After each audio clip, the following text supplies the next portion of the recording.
Hi, this is Sarah Lingra, and I'm going to show you how to use the 1-4-1-5 cadence card on the piano. You line up the yellow arrow with the key that you want to play, and then you play the keys underneath the notes. So here's C. If I want to move it up to C sharp,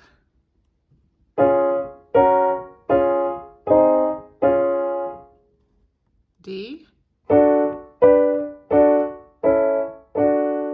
If I go through all 12 keys, then I will be playing every chord in its root position, which is the 1 chord here, its first inversion, which is the 5 chord here, and its second inversion, which is the 4 chord or the blue chord here. You can play them with your right hand or your left hand. So if I slide this down here, it's closer to my left hand. This is the key of G.